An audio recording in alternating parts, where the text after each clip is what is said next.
Okay, great. So I'm going to jump right in. I love this idea of collaboration, and also that sometimes collaboration might be masquerading as something else, or sometimes something else might be masquerading as collaboration. So I want you to think of the best collaboration experience you've ever had. Just think of it, right? With a group, right? Obviously you're collaborating with a group. What's the best experience you've ever had? So I'm just gonna wait a moment while you think of that. All right. So the question is, was it really collaboration? Or was it something else? And then we could look at, well, why does that matter? So I think that the why it matters has to do with the nature of the work that we're doing, right? A lot of us are in product development, creating complex products, right, that require cross-functional groups of team to create those products and collaborate on how we're going to make them. So I'm going to go through some of these terms that masquerade as collaboration or are used interchangeably, and each one of them has a distinct meaning, and they impact how people work effectively together. Untangling them, I think, gives us some real power to consciously choose the technique that will be most beneficial to our situation. So here we go. We'll walk through some. So the first one is communication, right? The act of imparting or exchanging information by speaking, writing, or using some other medium. And this is important, right? Now here's an example. I'm telling you what my plan is, or I'm telling you what to do. Now, as I'm going through these, I want you to think about that collaboration experience that you had and think about, does it fall into one of these other terms that I'm going to mention? All right, so an example of communication might be the product owner is going to communicate the product vision to the team or to stakeholders, right? They're imparting that information, and it's totally important. It's just not collaboration. All right, let's look at another one, coordination. This is the organization of different elements of a complex body of activity so as to enable them to work together effectively, right? This looks to tell each part of the whole how and when it must act. Super useful as a framework to ensure that all of those disparate forces pull together in tandem, which is essentially very effective. And if we don't have it and we're working with lots of different parts, we might just end up in a big old mess. Again, not necessarily collaboration, but important, right? So here's where I'll do my piece, you do your piece. All right, let's look at cooperation. This is the actions of someone who's being helpful by doing what's wanted or asked for. Like, we're going to have the common effort, right? So cooperation between group members can ensure a smooth transfer of work in progress, right? Maybe from one participant to another in the team. We're going to get information from one person to another. And this might, like, think about, I'll help you accomplish your goal. That might be an example. And maybe here's an example. Think about two countries. There's very little cooperation between countries, would mean like, oh, they're not actually working together. Or this documentary was made with the cooperation of so-and-so and so-and-so, right? So it's indicating this working together. Still not collaboration. So let's look at what collaboration is. So this is the action of working with someone to produce or create something. I think that's the real distinction there.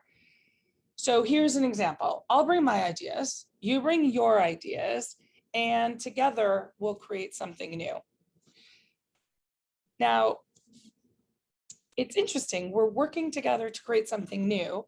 I love this quote from Michael Schrains. He wrote a book called Shared Minds, and it says, he defines collaboration as the process of shared creation. Two or more individuals are working with complementary skills, interacting to create a shared understanding that none had previously possessed or could have come up with on their own. That to me is the crux of this idea of collaboration. So if you think about that, you can think, oh, how does that compare to coordination, right? I think to me, it's the new part, right? We're creating something new. We're not just working on things, right, together. Cooperation, right? We're working together, but not to create something new or unique. So when a team is truly collaborating, they build on top of each other's ideas. The collective results beyond what any one person would have come up with. So it elevates the group beyond just cooperation or coordination or communication, even though all of those things are essential, I think, for really good collaboration. So now I want you to think about that example, right? About your best collaboration experience ever. And I think we can put things in the chat. I'd love you to put in the chat, what were you actually doing? What was it? Collaboration? Was it communication or coordination or cooperation? What was actually happening in that experience you were having? I love it, Dennis. Collaboration indeed. Excellent.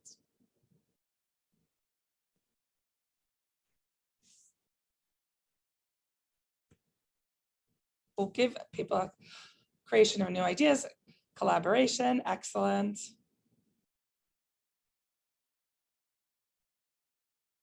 This is very good. I sometimes do this presentation and I get a lot of, we were cooperating or we were coordinating. I love this. Okay, so let's dive in, and hopefully this, maybe some of this won't be that new for you. So collaboration is about agreement, it's not about agreement, it's about collaboration, it's about creation, right? That's a quote by Leo Dennis. And why I love this is that it's really talking about the nature of collaboration, right? So a lot of times, now maybe it's because I'm in the United States, I'm not sure. A lot of times I feel that people want everything to be neat and tidy. And my best experiences of collaboration are not that at all. They're none of that. So I love this also in the chat. It was collaboration, but interestingly in very small teams. That's a really good point. Often collaboration is something that happens naturally when we're in really small teams.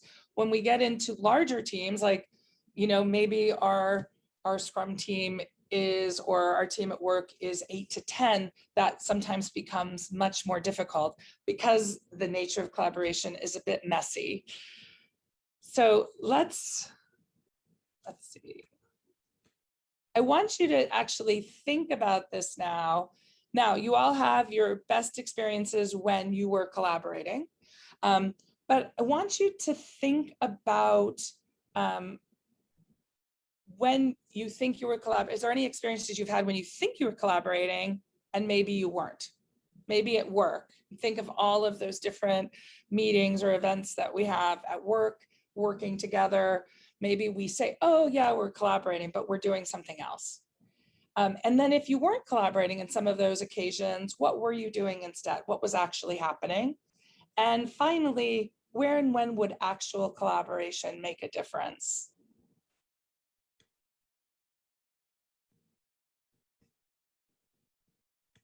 So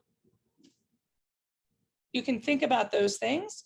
I want to talk about why collaborate.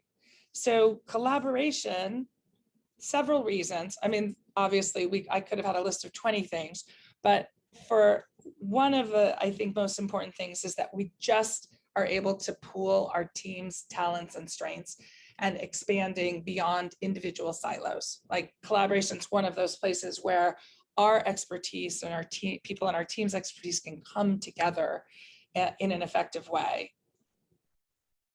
And then this is, for me, the best part. This is the alchemy. This is where all of these individuals with specialties and different skills come together, and through the interaction and the collaboration, we get something that is greater than just the whole of its parts. And finally, it speeds up solutions, right? It allows us to deliver value faster. And I have this whole, like, for me, Scrum, I'm a Scrum trainer, so I just have to talk about Scrum somehow. The whole sprint and all of the events in the sprint are organized to allow us to collaborate, right? That inspect and adapt and transparency kind of goes together. And yet, we don't always do it, right? And you know, we on this call might be farther along than most, but a lot of times, even when we're with a group that sometimes collaborates, we don't always make it every time. But sometimes it just breaks down. So I want to look at some of the barriers to collaboration. So we might have a lack of a shared goal or challenge, right? At work, this might look like we don't actually have any sprint goal for our sprint. We're just a bunch of folks. We have a hodgepodge of stuff in our backlog or what we're working on, and everyone kind of does their own thing. So we might not ensure everyone's on the same page before we get started, and people kind of just check out. We also might not have mechanisms for safely dealing with conflict, right? We have different comfort levels for our participation in the group. Maybe one person just takes over and the rest just go along because no one has the wherewithal to risk having a conflict. And then finally, we don't necessarily have a capacity to listen or explore alternative ideas, right? So maybe we don't allot enough time. We like, here's our 10 minutes. We're gonna actually collaborate and solve this problem and make a decision. And at the end of the time, regardless of whether there's a clear solution, we're like, okay, that's it, we're done. Or maybe, you know, I don't think most of us get taught as little kids. We are not like we're trained from the beginning to actually have these conversations full of disparate ideas and points of view, right? Mostly we're taught to listen. I think we're taught to cooperate much more than we're taught to collaborate. So what are some of the, I'd like to know in chat, what are some of the barriers to collaboration that you see, that you've experienced? If anyone would put some in.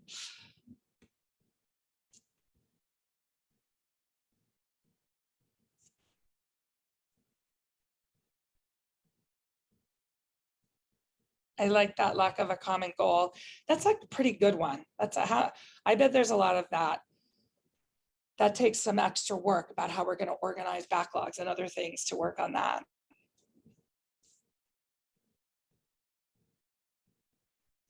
Politics and hierarchies for sure. Lack of trust, absolutely.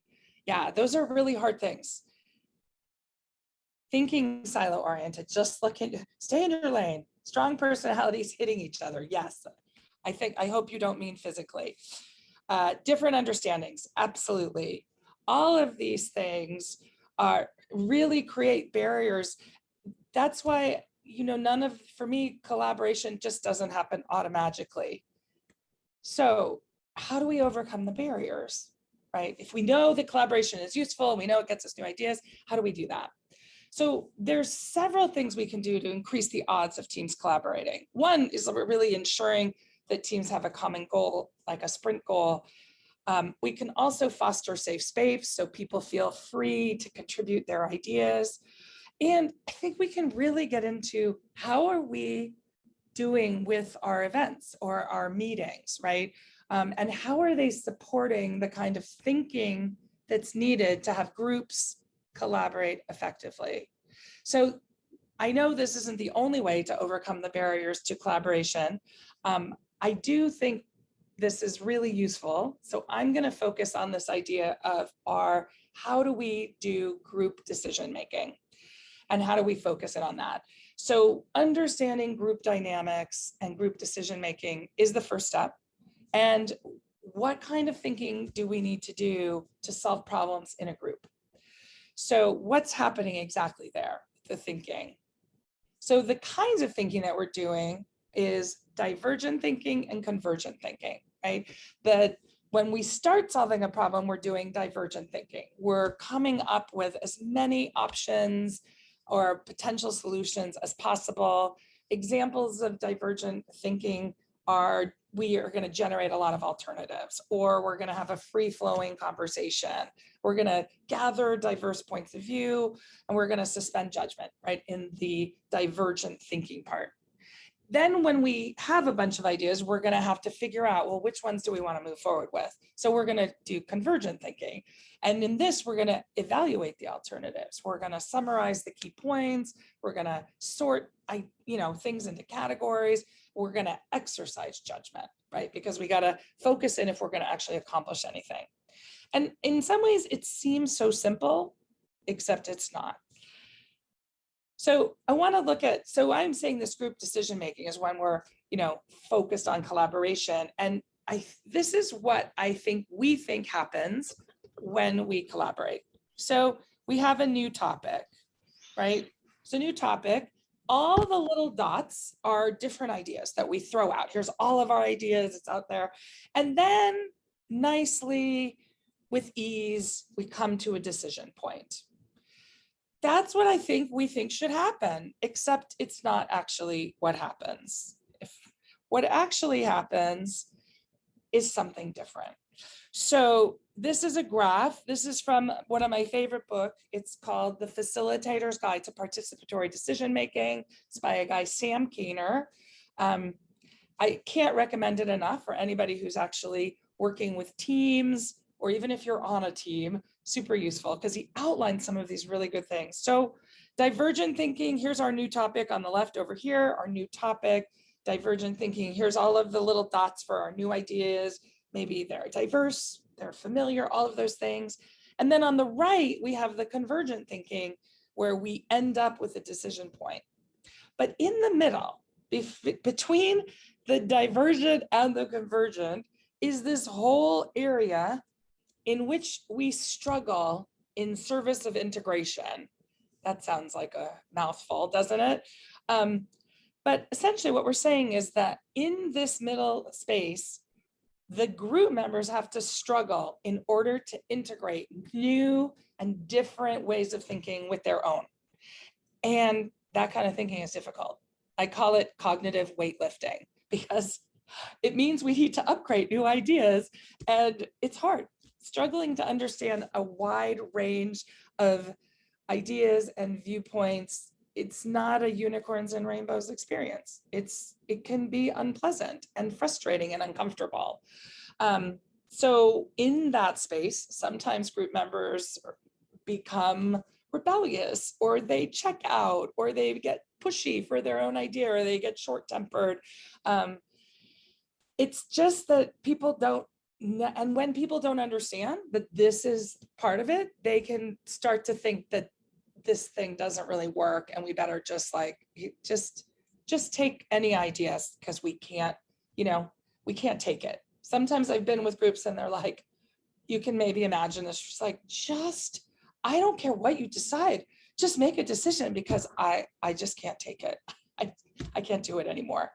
So Sam Keener calls this the groan zone, this whole space in the middle. He calls it the groan zone, which I think, in my experience, and you can try it on, is a pretty good definition of how I've experienced this. So having people understand that the groan zone is normal and it's an essential part of the collaborative process often creates a lot of freedom for people to collaborate, rather than avoiding it because it's messy and it shouldn't be that way, right?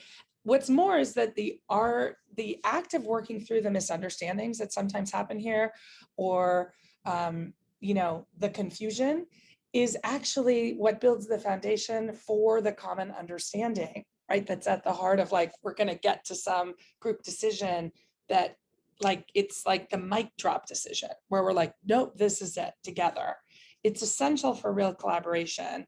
And again, it doesn't happen just because you get everybody in the same room at the same time.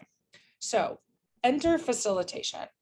This is really what I'm passionate about. This can make all the difference in helping a group successfully navigate the groan zone. And that's pretty essential. Facilitation is the act of helping people deal with a process or reach an agreement or solution without getting directly involved in the process. The facilitator is someone who helps people do that, and they do it from a neutral stance. They don't already know the answer. They don't have an opinion about the answer. Their whole job of the facilitator is to help the group accomplish their mission. And facilitators often use techniques to help the group keep moving and make sure everyone is heard. So I want to go through some of those techniques with you. So I'm going to break it apart into the stages, right? So the first one, in the divergent thinking space, right, we might use techniques like brainstorming. Maybe we're going to do silent writing, whether it's on the wall or whether it's on a tool like Mural or Miro or Google Docs, something where everybody can see things. Or we might do something like mind mapping, where we're going to create something where here's our problem statement, and we'll create nodes off of it with different ideas, so we get a kind of a whole world of what those possible solutions could be. Or another one I love, find the connection, super fun. Members take disparate ideas and put them together to see what else might come up out of those ideas and generate new ideas. So those are just some, many more, of course. And then we have some techniques that help us focus in, right? Maybe one of my favorite is dot voting that I use almost all the time, where we have a bunch of ideas and we want to quickly narrow it down with seeing where the whole group what they like. So we give each person a certain number of dots and we go, okay, vote. Put a dot on each thing you think is really important. And then we look, what are the highest number of dots, right? We can create an order, we can do work there, and very quickly can hone in so we're not lost in too many things.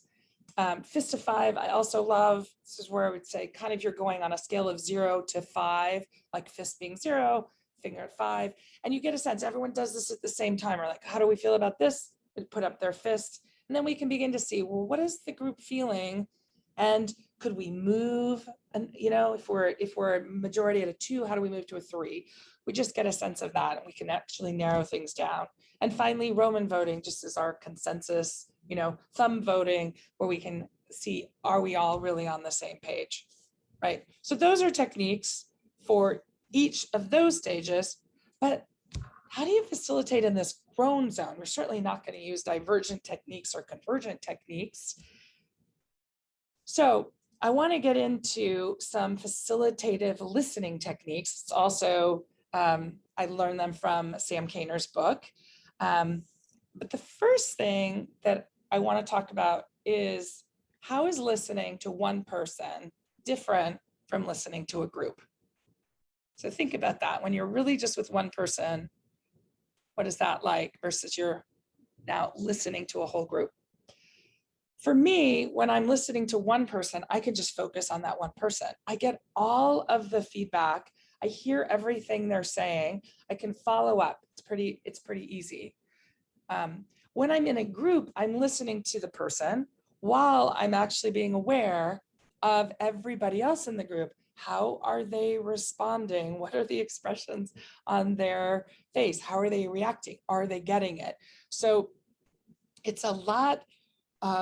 It can take a lot more energy. And also maybe I miss things, right? I miss some of those things. I might not get them all. So I like these techniques because there's something that I can do as a facilitator, as a coach, or if I'm working with a group of people, to actually help them be able to do the things that are essential in the grown zone. Listen to alternative ideas that they may not agree with, respectfully, right? And not check out, but remain present.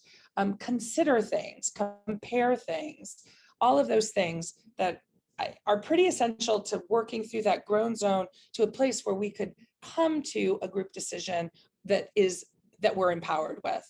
So I'm just going to quickly run through 4 techniques. There's actually 20, and on the last page there's a link where you get these in the definitions.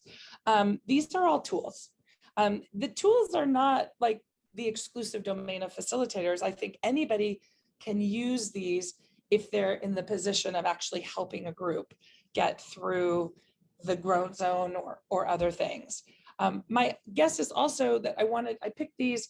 I think you probably do some of these already naturally, maybe not all of them. So that's why I think it's useful. So listen for what you actually do as I walk through some of these. So paraphrasing, this is when we're going to provide the speaker with an idea of how people are hearing what they're saying, right? So I might say like, it sounds like you're saying blah, blah, blah.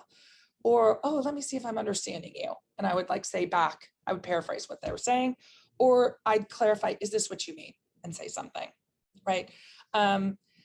I think whether or not this is something you're comfortable with, all of these techniques are very learnable, and you kind of have them in your tool belt ready, like, oh, this would be a good place to use that.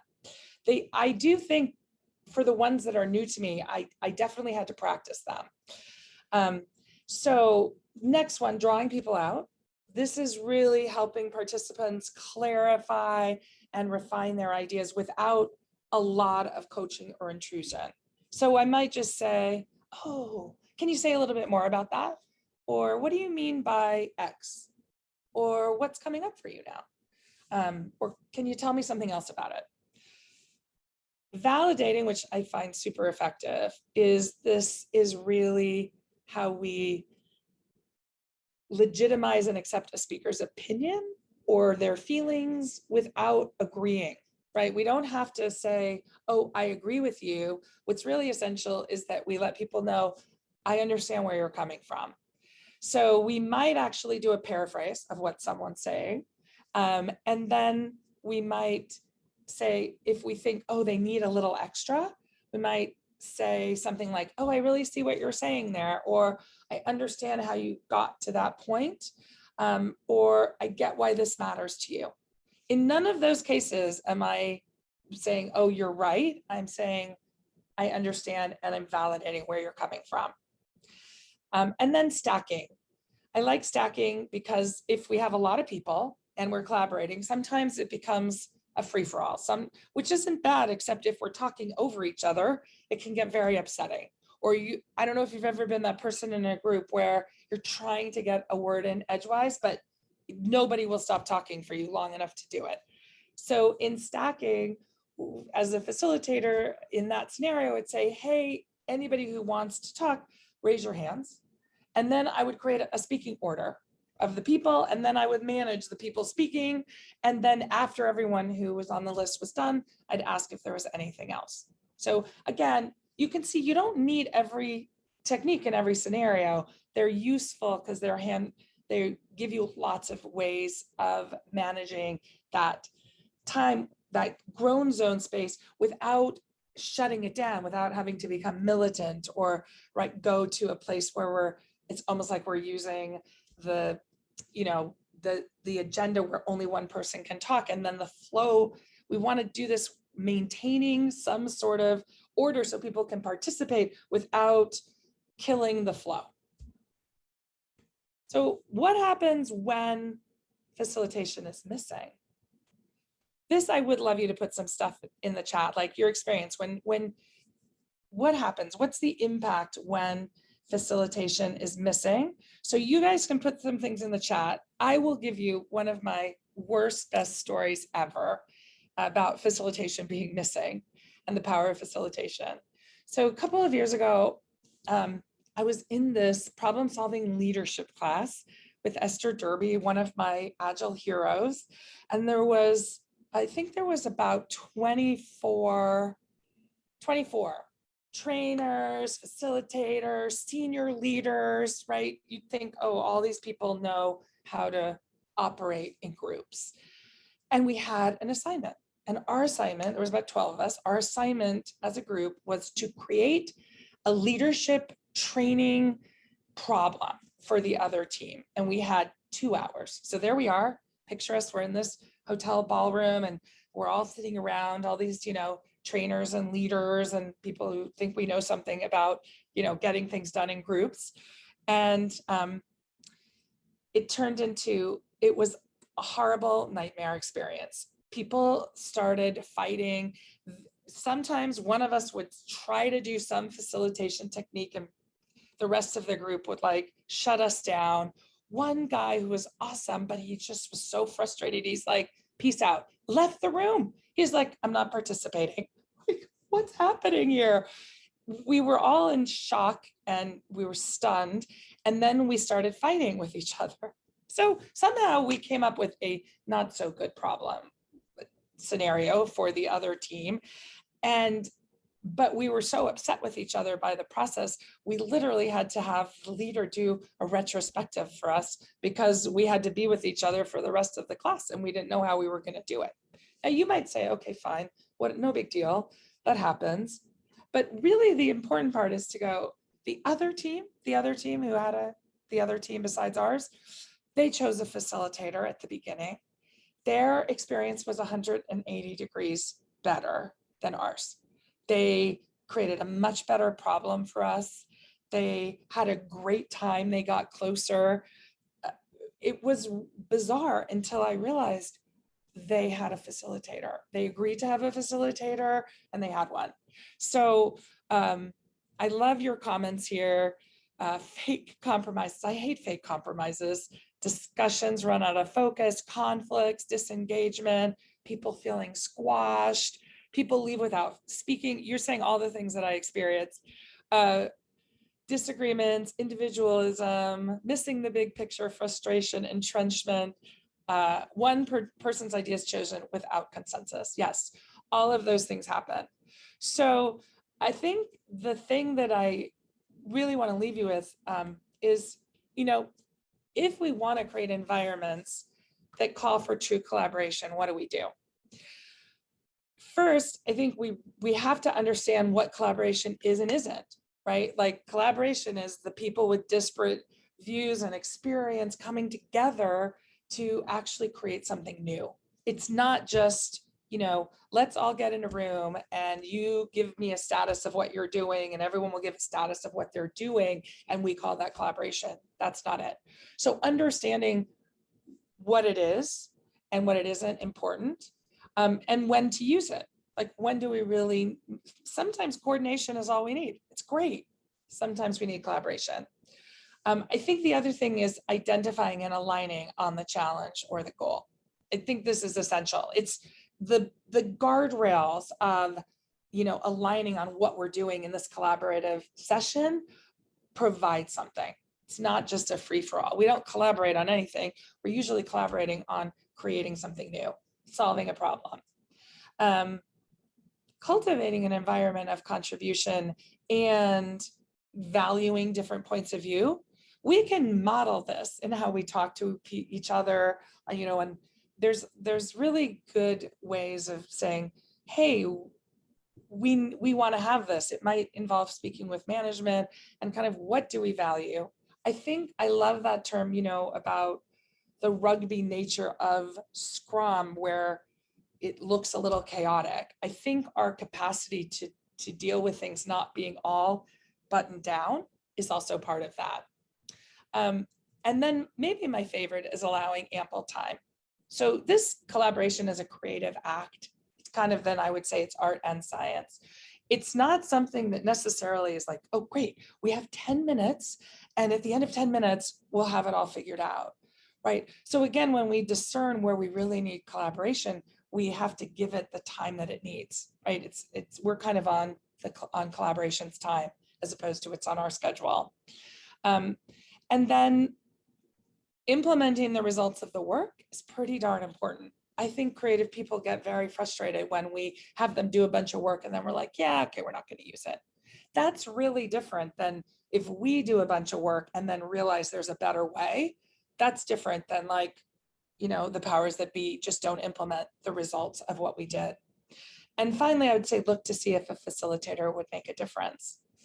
So I want to give you a chance to think about some things now. So think about these things. What are one or two actions you could take back to work that would increase collaboration? So just take a moment and think about that.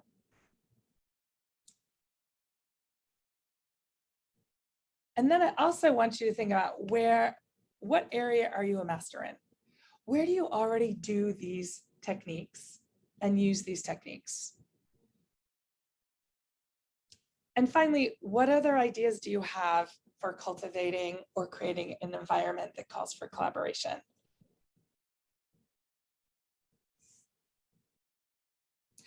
So if you want to add anything to the chat, because it might be useful for other people, that would be awesome.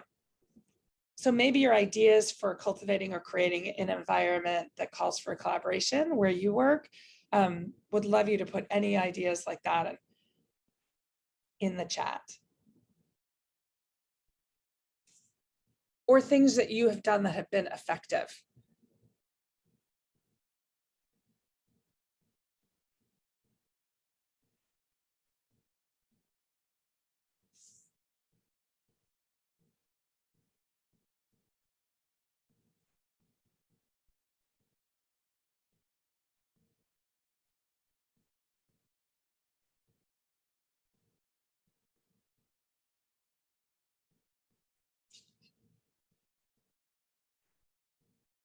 Well, keep thinking about those. And I really thank you. It's been a pleasure to share my ideas on collaboration. Oh, Dennis, thank you so much. I love this. Actually, I like to use methods that channel the dissent into constructive arguments. Red teaming, ritual dissent, change on perspective, since it's all about integration and coming together. What is red teaming? Can you come off mute and tell us? It's so great. I don't know. Susie, can you get off mute? Yeah, sure. I think so, at least. Yes, I can. Thanks. Well, red teaming is just the idea that you have split your group into two teams, usually a blue team and a red team. The blue team tries to defend the idea and develop the idea further, and the red team's task is to attack the idea from any angle possible. So they try to find holes in the idea. It usually speeds up the creative process, leads to better and more reliable results. But I actually use methods like these in the groan zone as well, because it helps, A, to understand the perspective of the other person and create constructive debates out of just disagreement and dissent. So what for me is interesting is that you have methods that actually create more dissent in the beginning, but they channel this dissent in a way so that you can come to an integration and to a common understanding so that you can enter the convergent phase. That is awesome. I love that. I'm like, oh God, there's more. You don't have so much time to add everything, but I love that the method, like facilitative listening techniques and then methods, so great.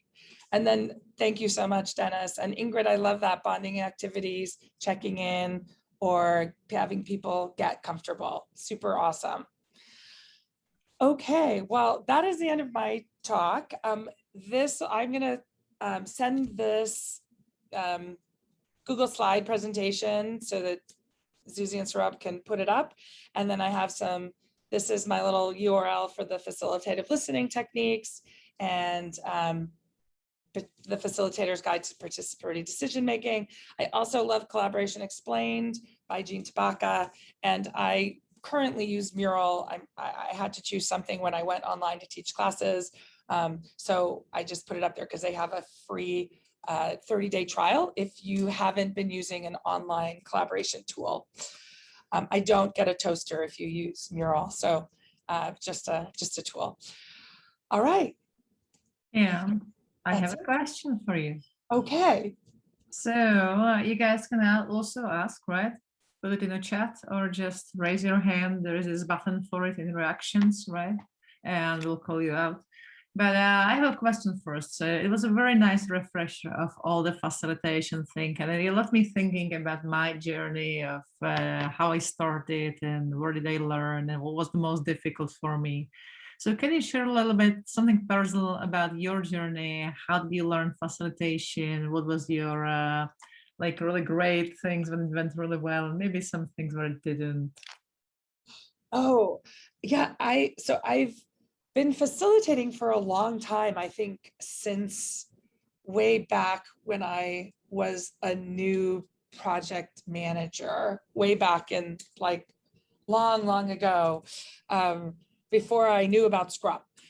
And so let's see, I'll tell you one of my, so when I kind of figured out I better get better at facilitation, I'll tell you one of my worst experiences. So I was working, and it was a long time ago, working on one of the first music video streaming sites. Like there was no YouTube, there was nothing. I was working at a music company, and we were doing this big project to get this site so that the music company could play music videos.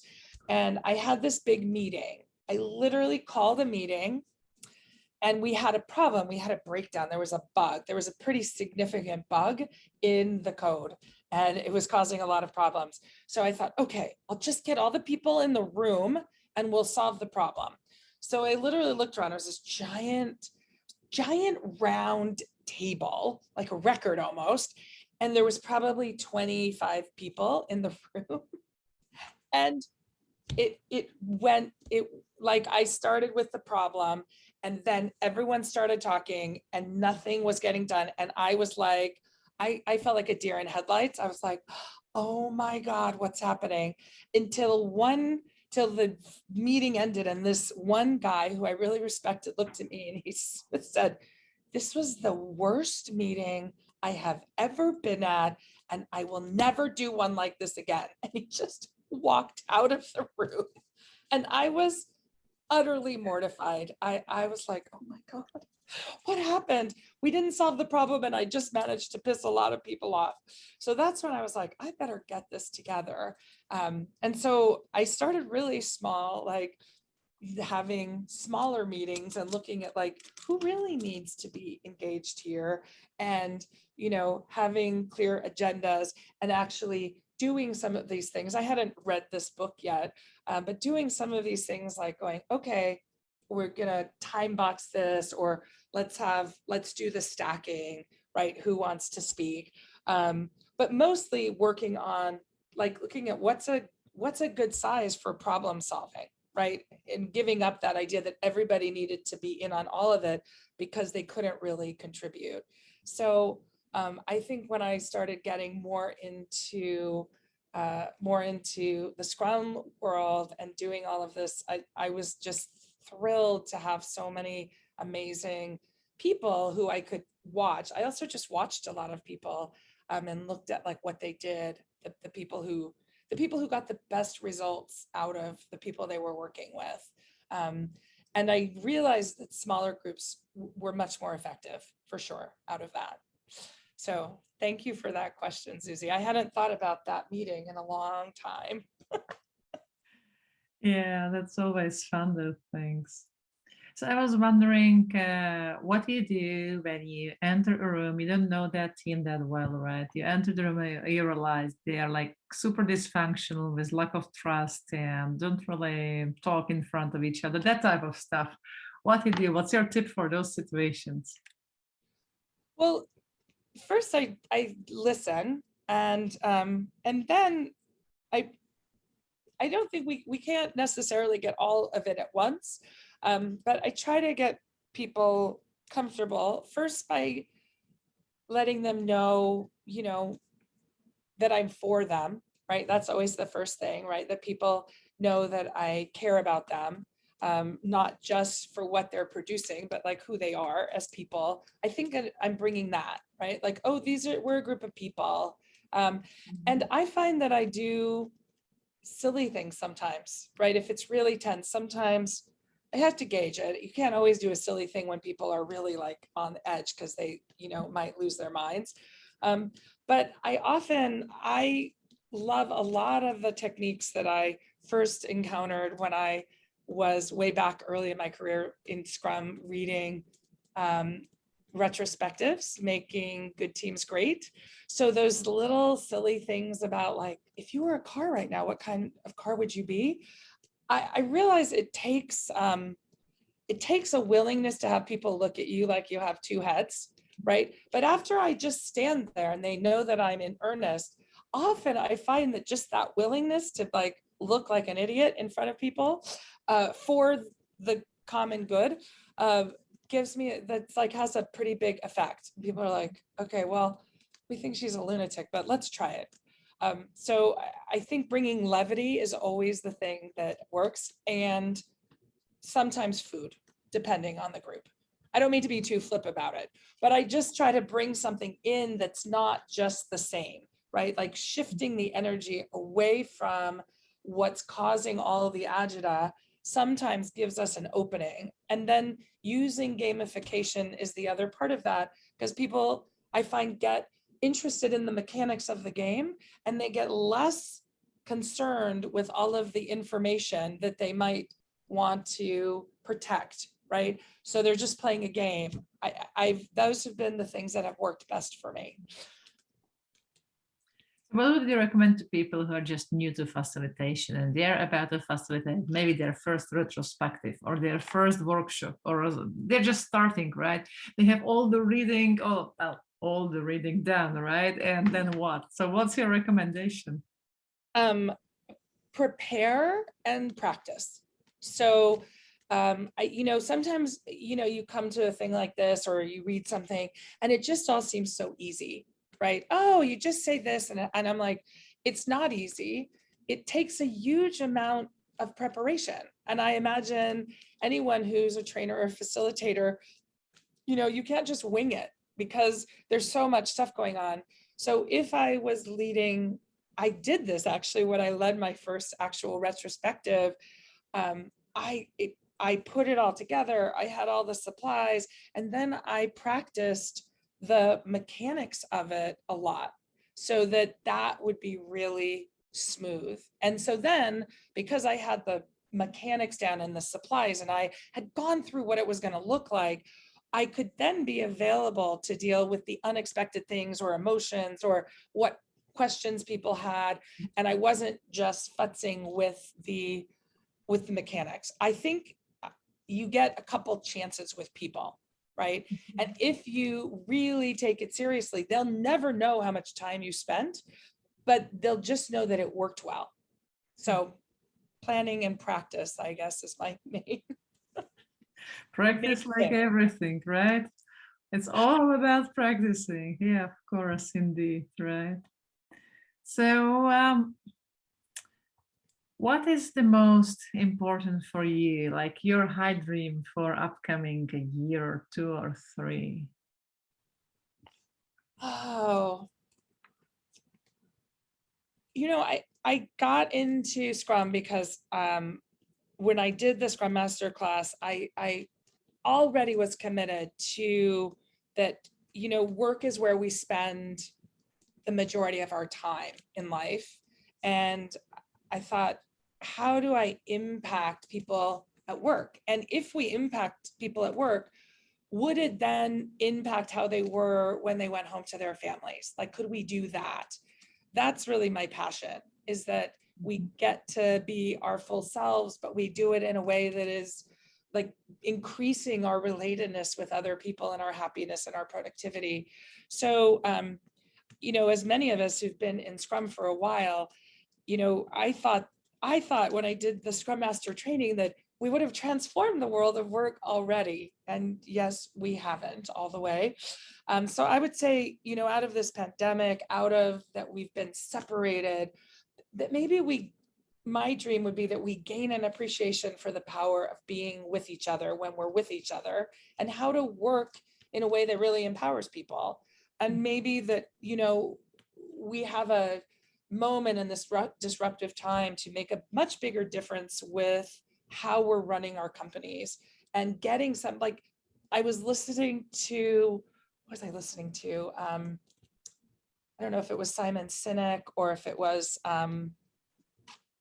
Dan Pink. I think it was Dan Pink. I was listening to a talk and he was like, we actually know that there's things that work in business. We know that control doesn't work, and yet we still just do it. So I guess one of my dreams would be that we actually disrupt that, we actually have a chance for agile processes or Scrum to actually make the kind of difference in companies that I certainly saw way back when I was in the CSM, and struggle because I'm like, we haven't, I can train so many classes, but it hasn't quite, like, I feel like we haven't hit that tipping point. So maybe that's it. We hit the tipping point on running companies in a way that really is empowering. Speaking of personal agility, can you give us example? Oh, my personal agility. I mean, I definitely inspect and adapt a lot in my approach to things. So it's just interesting in my, just now, I was telling you before, I'm on the end of a 6-week trip. So after not leaving my apartment essentially for 15 months, I decided that it would be a good plan to like go away for 6 weeks and be with people. And somewhere in the middle, I was like, this was a terrible plan. And so I literally had to I was like, you need to inspect and adapt what's happening here. So I sat down and looked at like what my expectations were and where they weren't lining up, and saw like, oh, you don't just have to continue doing it right the way you did it. So I changed my plan in the middle to give myself some more space to be alone, since I was like a quarantine introvert after being an extrovert, right? And it didn't just come back, like I'm still working through it. And that's a real gift for me, because I used to just be of the mind that once you started something, you had to finish it no matter how horrible it was. And through agility, I think I go, let's inspect and adapt and see if we can make it better somehow without waiting until the end. Oh, thank you very much. That's super inspiring talk. It was really lovely talking to you. And thank you for joining us. You're welcome.